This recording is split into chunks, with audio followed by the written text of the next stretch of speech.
Y hoy quiero compartir con ustedes un poco acerca de la palabra del Señor.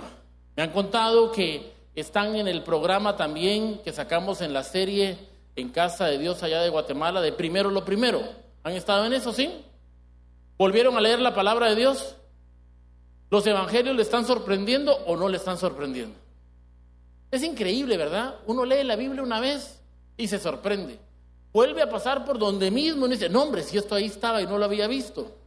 Y regularmente, cada vez que hagamos ese ejercicio de leer la palabra de Dios una vez más, nos vamos a dar cuenta que Dios siempre tiene algo que enseñarnos. Y las circunstancias que estamos viviendo como que hacen que la fe y la palabra afloren de una manera extraordinaria. Nosotros en Casa de Dios hemos estado también durante el mes de enero viendo todo y leyendo todos los capítulos de Mateo. Ahora empezamos con Marcos y nos hemos dado cuenta que esa experiencia de volver a leer los evangelios cambió nuestro corazón, como fue en el momento de empezar el modelo de Jesús. Ya hace 25 años que empezamos el modelo de Jesús también, y me recuerdo que en una reunión que tuvimos con el pastor Cash, yo recién empezaba los grupos, no eran grupos en casa como los tenemos hoy, eran grupos diferentes, pero siempre de evangelismo y todo. Pero eran más al estilo de Moisés. ¿Cómo era esto? Que por cada 100 personas había un supervisor, ¿verdad? Entonces quiere decir que por cada 10 grupos había un coordinador y nos íbamos en segmentos de 10 y de 100 teniendo coordinadores supervisores. Me recuerdo que yo ya tenía los primeros 50 grupos que hacían ya un grupo considerable de personas, y una mañana llega el pastor a una de las reuniones que teníamos, tanto los pastores que ya estaban de tiempo completo, yo estaba como laico en esa época, y me dice el pastor, mira, vamos a volver a leer los evangelios. ¿Por qué? Le digo, sí, ya los hemos leído muchas veces, yo desde chiquito lo leo, y ¿qué más? Sentí así como que yo quería una revelación profunda, así, con palabras raras, ¿verdad? Para que uno sienta que como que esa persona sabe más. Y me dice, no, miran, ayer estaba yo orando y el Señor me hizo una pregunta, ¿discípulo de quién sos? Yo le dije, tuyo, Señor. ¿Qué le contestó el pastor? Y entonces dice que el Señor, él escuchó la voz de Dios que le dijo, y entonces, ¿por qué hace las cosas como Moisés? Y no es que Moisés esté mal, simplemente el que es discípulo de otra persona hace las cosas como esa persona. Y si hacemos las cosas como Moisés, somos discípulos de Moisés. Pero si hacemos las cosas como Jesús, vamos a ser discípulos de Jesús. Y en ese proceso nos dimos cuenta que teníamos que imitar más lo que Jesús hacía. Y al hacer las cosas como Jesús, nos empezamos a dar cuenta que era más importante cuidar personas que tan solo crecer. Porque dicen los evangelios en el libro de Hechos que el Señor añadía cada día a los que habían de ser salvos. Era una consecuencia de tener una iglesia llena del Espíritu Santo, predicando el evangelio y enfocada en las cosas que Jesús había enseñado. Durante la época de Jesús hubieron muchos maestros que fueron importantes. Uno de ellos, Juan el Bautista. Juan el Bautista era primo de Jesús. Además fue quien lo bautizó en el Jordán y fue quien protagonizó mucho del ministerio y del inicio del ministerio de Jesús, porque él iba por delante de Jesús como profeta anunciando las buenas nuevas. Pero hoy quiero hablar de lo que le pasó a Juan el Bautista y qué fue lo que hizo Jesús en ese momento. Porque vamos a ir a uno de los evangelios, a Mateo, capítulo 14, le pido ahí que lo busquen, y en Mateo capítulo 14 está la historia del final de Juan el Bautista. Muchos nos hemos preguntado seguramente, ¿por qué Juan el Bautista murió como murió? Juan el Bautista, usted se recuerda, murió decapitado. Y vamos a ir a la palabra en el versículo 1 de Juan capítulo 14. Y dice así, en aquel tiempo, Herodes, el tetrarca, oyó la fama de Jesús y dijo a sus criados, este es Juan el Bautista, ha resucitado de los muertos y por eso actúan en él estos poderes. Porque Herodes había prendido a Juan y le había encadenado y metido en la cárcel por causa de Herodías, mujer de Felipe, su hermano. Ellos tenían un problema ahí de relación. Este rey, que era hijo de Herodes el Grande, al tener 4 hijos, reparte el reino de Israel en 4. Y uno de ellos, Herodes el Tetrarca, queda con este territorio y tenía una relación con la esposa de quien era su hermano. Y entonces viene y dice aquí, porque Juan le decía, no te es lícito tenerla. Mire, Juan, el profeta, se mete con el rey y le dice al rey, estás en una relación indebida, ¿por qué estás con la esposa de tu hermano? En ese momento el rey dice, no, te voy a encadenar, te voy a meter a la cárcel y te voy a callar. Pero miren lo que pasó, cómo estaba el corazón de Herodes. Versículo 5. Y Herodes quería matarle, pero temía al pueblo porque tenían a Juan por profeta. Aquí el miedo, ¿quién lo tenía? ¿Juan o Herodes? ¿Y a qué le temía Herodes? Al pueblo. Yo creo que es importante en la época que hoy vivimos, que el pueblo de Dios sea respetado y temido por aquellos que hacen las cosas mal. ¿Oyeron amén? El día que el pueblo de Dios tema más que estos que hacen el mal, la cosa se dio vuelta. Yo creo que es ahí donde viene la reflexión que hoy quiero dejar en tu corazón en este inicio de esta palabra. Y es, ¿cómo debe ser el comportamiento del cuerpo de Cristo, de la iglesia y de sus miembros, para que aquellos que están en el poder, sea una autoridad, tengan un respeto hacia el pueblo de Dios? Por alguna razón, y aquí dice cuál fue, dice que le temía Herodes a Juan porque la gente lo seguía porque él era un profeta, era un hombre de Dios, era un hombre que las señales y los prodigios le seguían. ¿Cuántos dicen amén? Ok, entonces esa presencia es indispensable. Ahora, por un momento, usted no sabe la historia, no ha leído lo que está ahí, yo sé que lo acaba de leer en Mateo, ahora que estuvo en primero lo primero, pero vamos a imaginarnos por un momento que usted no conoce el desenlace. El asunto está que Pedro está en la cárcel, la gente se está preguntando, ¿dónde está Juan? ¿Qué está pasando con él? ¿Cómo está la cosa? Ya anda Jesús haciendo milagros, ya anda Jesús en su ministerio, muchos siguen a Jesús y muchos siguen a Juan. Mira lo que dice el versículo 6. Pero cuando se celebraba el cumpleaños de Herodes, la hija de Herodías danzó en medio y agradó a Herodes, por lo cual éste le prometió con juramento darle todo lo que pidiese. Ella instruida primero por su madre, dijo, dame aquí en un plato la cabeza de Juan el Bautista. Entonces el rey se entristeció, pero a causa del juramento y de los que estaban con él a la mesa, mandó que se la diesen y le ordenó decapitar a Juan en la cárcel. Y fue traída su cabeza en un plato y dada a la muchacha, y ella la presentó a su madre. Entonces llegaron sus discípulos y tomaron el cuerpo y lo enterraron, y fueron y dieron las nuevas a Jesús. Por un momento, imagínese esa escena, una fiesta donde la gente presenció una cabeza decapitada en una bandeja. ¿Qué tipo de fiesta habrá sido para que nadie se escandalizara de eso, sino que al contrario lo celebrara? ¿Qué nivel de depravación habrá existido para que una jovencita que bailó en una fiesta recibiera una cabeza, se le llevara a su mamá como un premio y le dijera, mira mamá lo que me trajeron? Y después la presentaran a la multitud en esa fiesta. En el Antiguo Testamento encontramos que hay otros dioses a los cuales diferentes pueblos servían. Uno de ellos era Baal. Baal es el dios que en la Biblia habla que es el Señor, el comparado y el que compite con Dios Padre. el proveedor, y al cual le llamaban los que le seguían a Baal, amo. Existía también otra deidad o otro dios a los que ellos seguían, que era Moloc. Moloc era un dios a los cuales diferentes pueblos servían y lo honraban y hacían sacrificios de niños y de vírgenes.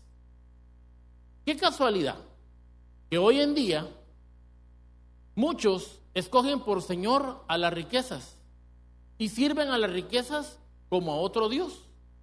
Y qué casualidad que hoy el aborto y otras tendencias modernas lo que sacrifican son bebés.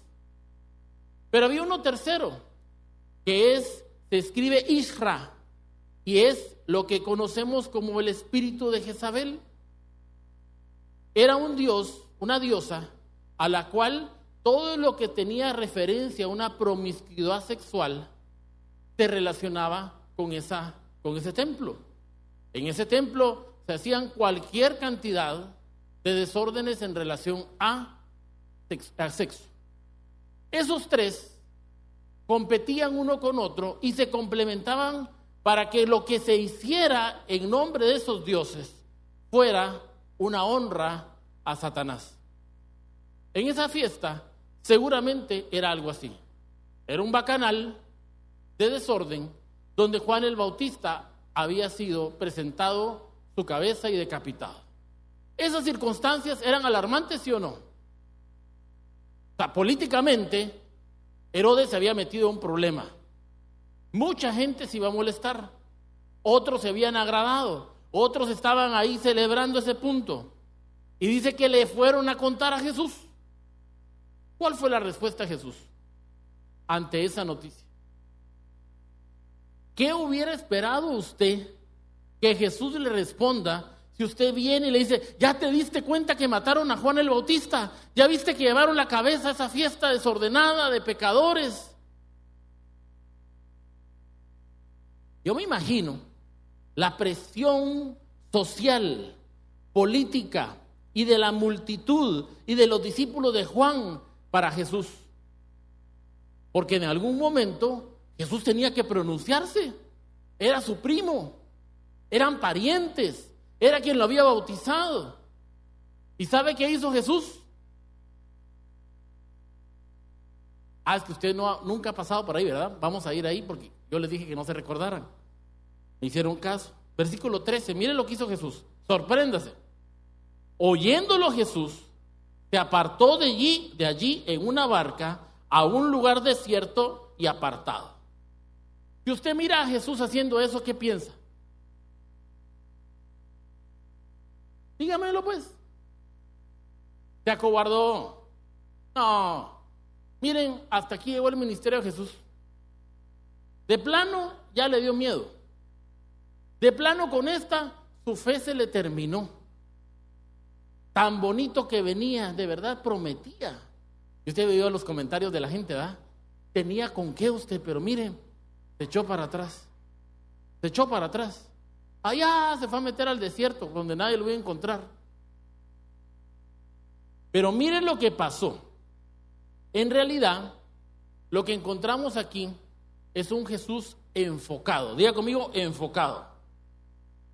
Oyendo Jesús se apartó de allí en una barca a un lugar desierto y apartado, y cuando la gente lo oyó, le siguió a pie desde las ciudades. Y saliendo Jesús vio una gran multitud y tuvo compasión de ellos y sanó a los que estaban enfermos. El Jesús que nosotros servimos es un Jesús que esas circunstancias no lo movieron de su enfoque que tenía.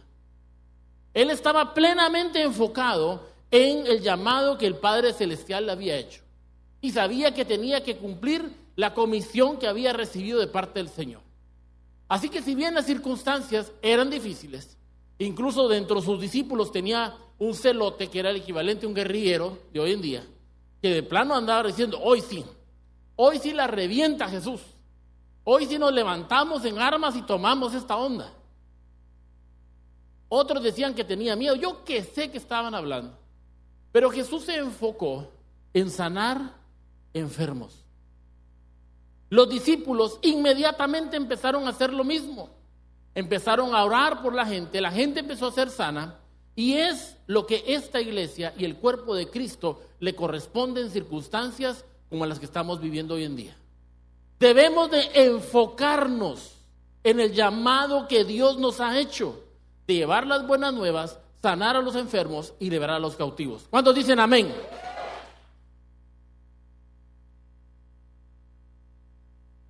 Pero las circunstancias hacen que nuestra fe se debilite. Y la fe se debilita por los temores, por las circunstancias y por ver las cosas que no tenemos que ver. Dice aquí la palabra que surgió otra necesidad a raíz que esa multitud lo siguió. Versículo 16, y Jesús les dijo, versículo 15, cuando anochecía, o sea, pasaron todo el día ahí, se acercaron a él sus discípulos diciendo, el lugar es desierto y la hora ya pasada. Despide la multitud para que vayan por las aldeas y compren de comer. El tema no era dinero, mis hermanos, porque había con qué comprar. Por eso les dice, vayan y compren. El problema es que no había dónde estar abierto. Yo no sé si alguna vez a usted le ha pasado que llega a una ciudad de visita, de turismo o de paseo, y dice, ahí donde vamos a comer, ya no hay nada abierto. Y más aquí en México, ¿verdad? Porque aquí en México siempre hay tacos en la noche. Usted está acostumbrado a encontrar una taquería abierta, no importa la hora de la madrugada. Pero cuando uno va fuera de México, uno no encuentra eso, ¿verdad? Dice, a las 9 de la noche todos dormidos. Y uno buscando su taquito, ¿verdad? Aquí no pasamos hambre, eso sí, se nota, ¿verdad? Pero bueno, ya me estoy distrayendo yo, mire, por un taco. Versículo 16, Jesús dijo, no tienen necesidad de irse, dadle vosotros de comer. ¿A quién mandó Jesús que eran de comer? A los discípulos. ¿Cuántos de aquí son discípulos de Jesús? ¿Qué nos toca hacer? ¿Orar por los enfermos? Según lo que hizo Jesús aquí. ¿Y qué más? ¿Dar de comer? Y la respuesta inmediata fue, mi querido maestro Jesús, aquí está el inventario de lo que tenemos. No hay. No hay ni dónde comprar pan. No hay nada que hacer aquí. Saquémoslos de aquí, nos van a matar. Tienen hambre. Yo no sé usted, pero mi esposa, a la cual amo mucho, y como no está aquí puedo hablar de ella, cuando tiene hambre, no hay que molestarla. Eso es lío seguro. Usted le da de comer, le pone su plato así con cuidado, come y usted ya si quiere después le habla. Pero con hambre no discuta con ella porque va a salir tirado. ¿Ah? No le vas a poner queja, pastora Vanessa. Pero yo no sé si a usted le pasa o conoce a alguien así que le cambia el modo cuando tienen hambre. Imagínese una multitud con hambre. Los discípulos dijeron, hombre, yo zafo, ¿ah? Inmediatamente aparece un niño con unos cuantos panes y unos peces. Y viene el Señor Jesús y dice, ustedes les van a dar de comer. Mi tarea va a ser multiplicar estos panes y estos peces.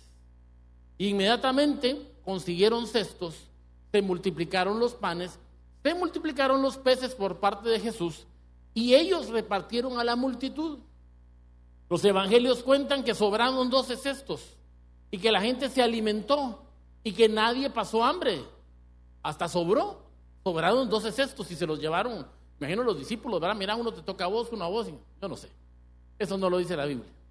Pero lo importante fue que estaban enfocados en lo que Dios había mandado al Hijo Jesucristo hacer. Sanar a los enfermos, liberar a los cautivos y darles de comer.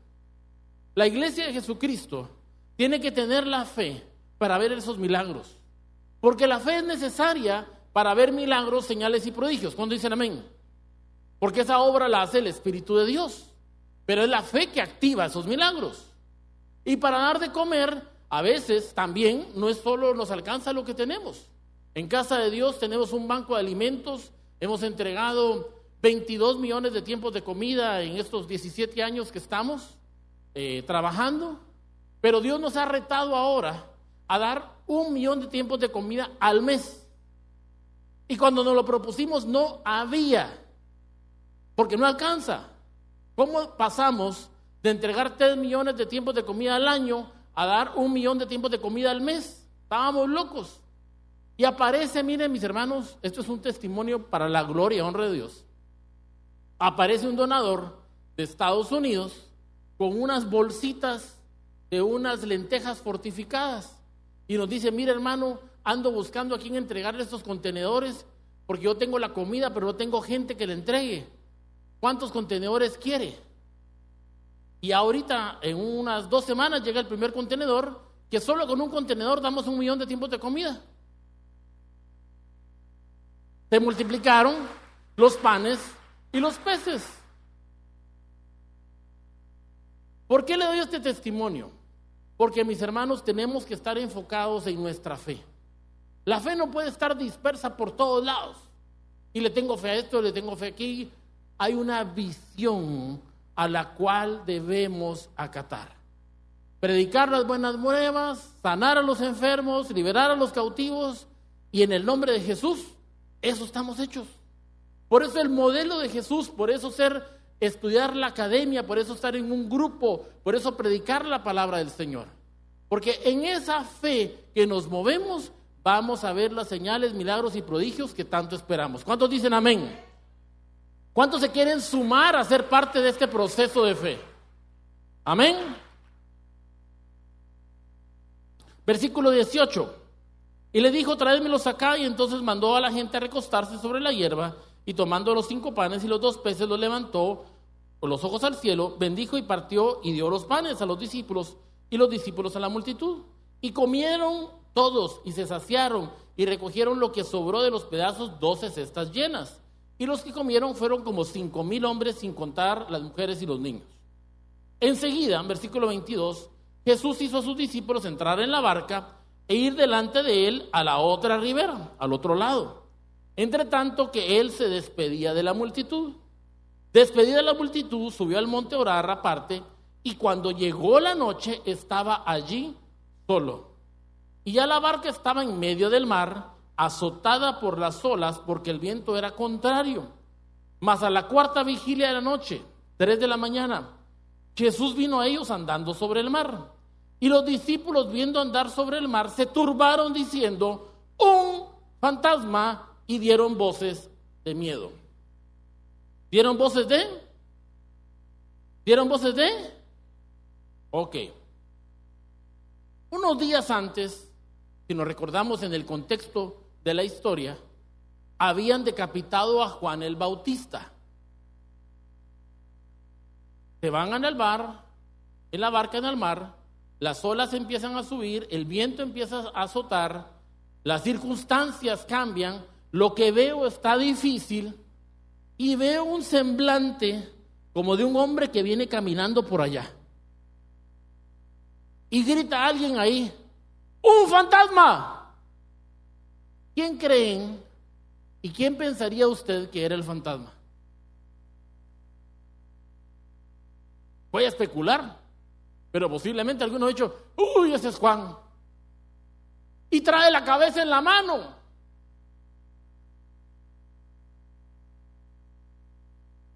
Habían visto ese mismo día milagros, señales, prodigios. Venían comentando tal vez de los testimonios del paralítico que había sido sano, del ciego que había visto, del sordo que había escuchado. Habían dado de comer donde no había dónde de comer. Los milagros estaban sucediendo, la palabra de Dios estaba, el reino de Dios estaba en su apogeo. Y las circunstancias les dieron miedo. Si algo apaga tu fe, es el miedo. ¿Cuántos aquí han sentido miedo alguna vez por algo? ¿Usted qué hace ante el miedo? Le agarra la chiripeo que vuelve el Chavo el 8. ¿Se recuerda que el Chavo el 8 le agarra la chiripeo que va? Y se queda engarrotado. ¿Es normal? A veces el miedo nos paraliza. A veces el miedo nos vuelve agresivos. A veces el miedo nos vuelve irracionales y contestamos y decimos cosas que no son. Y otros sencillamente se quedan callados, paralizados. Me imagino que en esa barca todas esas circunstancias fueron similares a lo que pasaría hoy. Uno gritó, el otro lloró, el otro se quedó ahí paralizado, pero hubo un salido llamado Pedro que dijo: no, yo voy a ir, es del Señor. Y si eres tú, Señor, permíteme que yo vaya. Y se echa el tiro al aire, ¿va? Y empieza a caminar sobre el agua, y la cosa funciona, y va bien, y va bien, y va bien, hasta que, mire lo que dice la palabra. Pero al ver el fuerte viento, diga conmigo, al ver.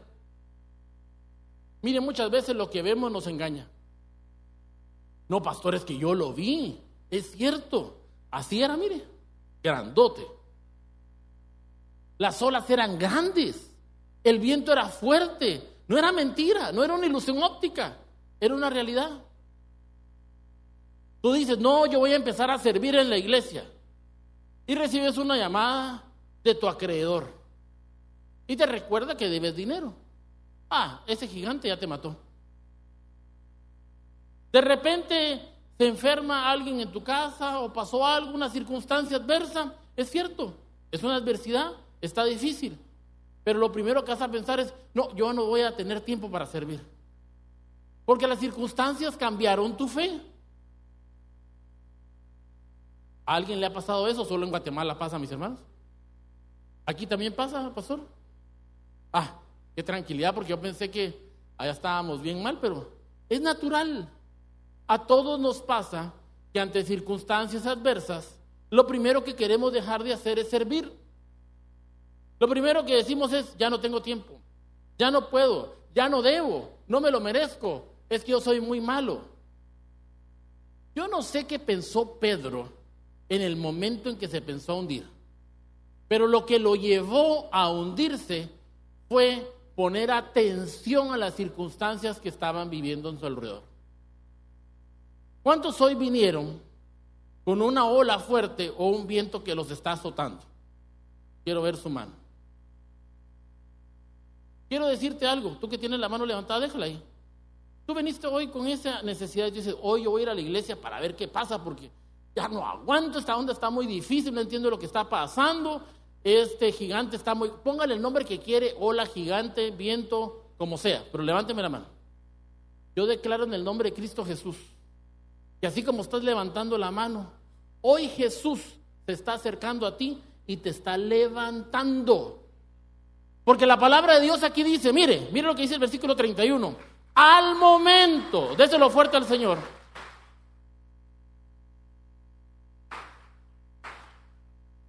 Mire el versículo 31, dice, al momento, dice, 5 minutos después, o le dijo: vamos a fregar a este Pedro, cuando estés tragando agua te saco. Vamos a ver qué tanto aguantas. Por salido te pasa. Usted mira a un Jesús reclamándole, un Jesús acusándolo, un Jesús castigándolo. No, dice que al momento que Pedro levantó su mano, Jesús dice que inmediatamente, mira el versículo 31, al momento Jesús, extendiendo la mano, asió de él y le dijo: hombre de poca fe, ¿por qué dudaste? Y en ese momento empieza a caminar de nuevo Pedro sobre el agua. Lo lindo de esta historia es que Jesús no lo carga y se lo lleva cargado a la barca, porque esas circunstancias hubieran implicado que no podía hacerlo, que era incapaz de seguir sobre el agua. Aquí lo interesante fue que la fe, si bien le falló y se empezó a hundir por ver las circunstancias que estaban a su alrededor, pudo seguir caminando sobre el agua porque iba de la mano de Jesús. Muchas veces nos sentimos demasiado capaces. Eso lo hago yo solito. ¿Y eso para qué? Y nuestro yo, así como el temor, compite con nuestra fe. Entonces hoy tengo una palabra para ti. ¿Qué tal si dejamos el temor afuera? Porque no le dijo a Pedro: ¿cómo sos de miedoso vos y por qué por miedoso te hundís? ¿Qué le dijo? Hombre ¿Por qué dudaste? ¿Por qué te faltó la fe? Y la fe le faltó seguramente porque puso esa atención y se sintió demasiado yo. Cuando yo me miro en mí mismo, me recuerdo que soy un pecador y que no me merezco nada y que no debería estar aquí predicando y que no debería estar haciendo las noches de gloria y que no me merezco ni lo que tengo ni lo que debo de hacer. Pero cuando me recuerdo que soy hijo de Dios, lavado por la sangre de Jesucristo, el cual venció la muerte en la cruz del Calvario y con su sangre lavó mis pecados, digo yo, es que yo soy hijo de Dios, esa es otra cosa. Tengo una identidad en Cristo Jesús. Por lo tanto, no voy solo. Jesús va conmigo. Amén.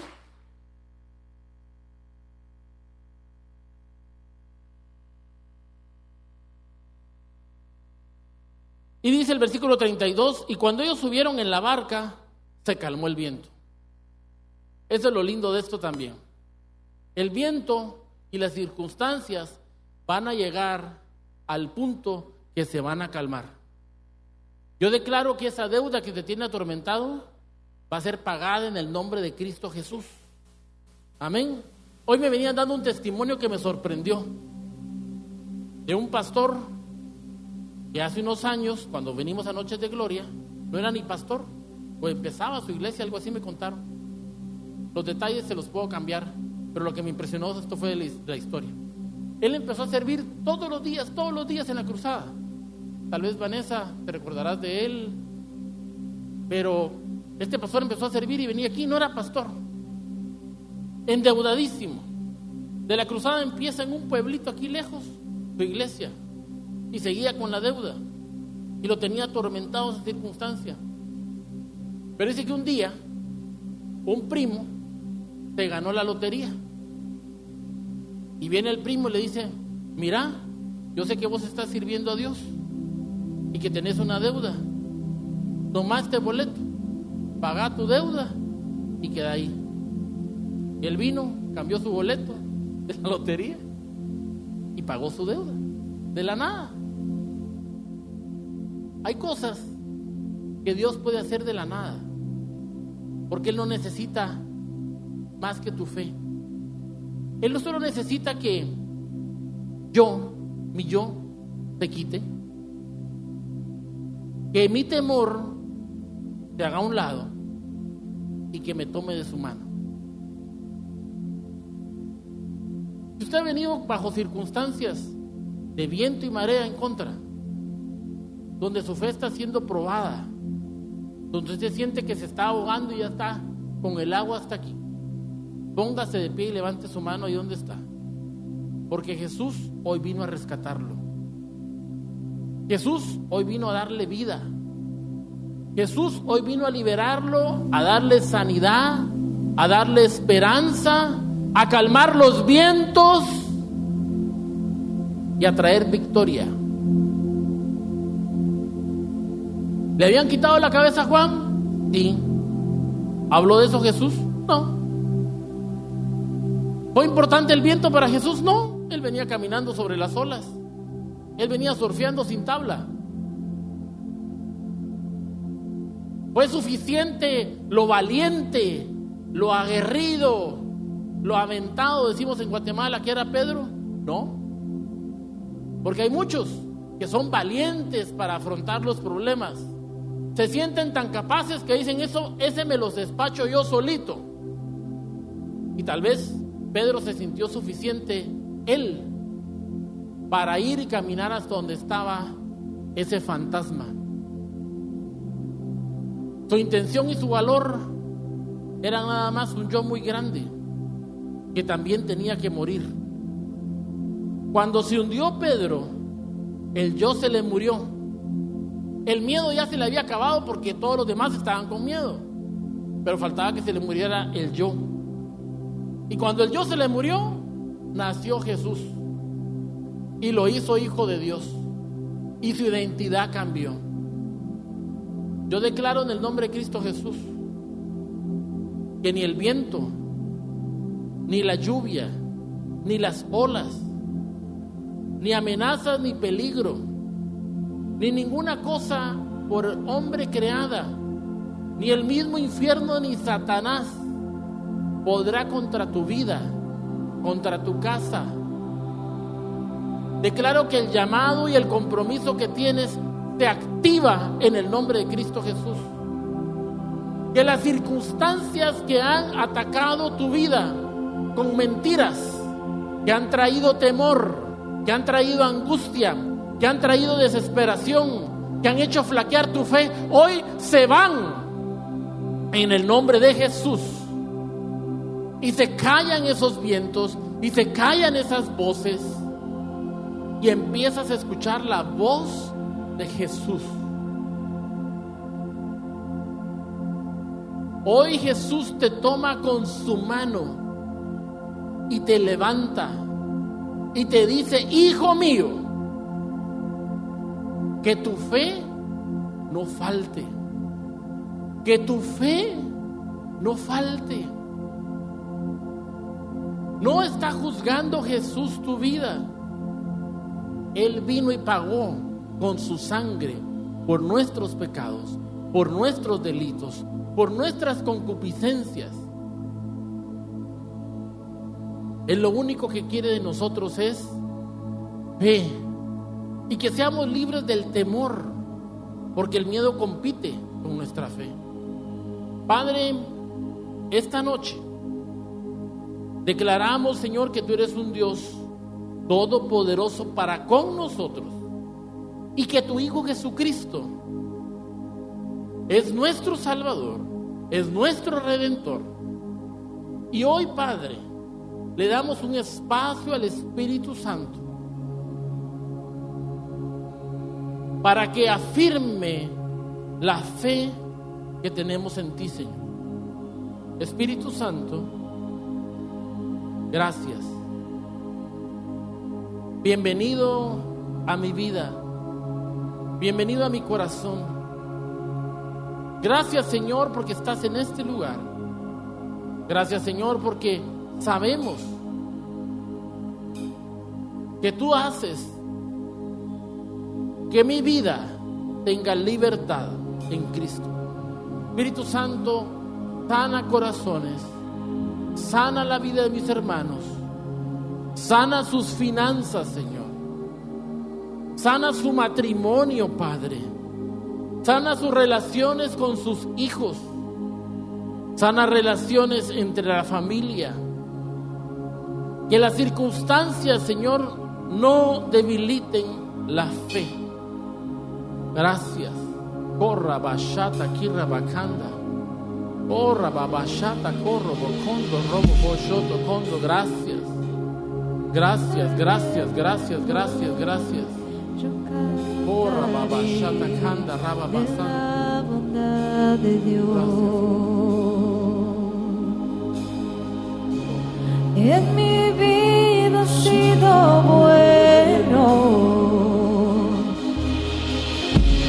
en mi vida ha sido tan bien, con mi ser, con cada aliento, yo cantaré de la bondad de Dios. Miren lo que dice el versículo 33. Entonces los que estaban en la barca vinieron y le adoraron. ¿Qué fue lo que hicieron? ¿Qué tal si usted levanta sus manos ahí donde está? Y este canto que hoy tenemos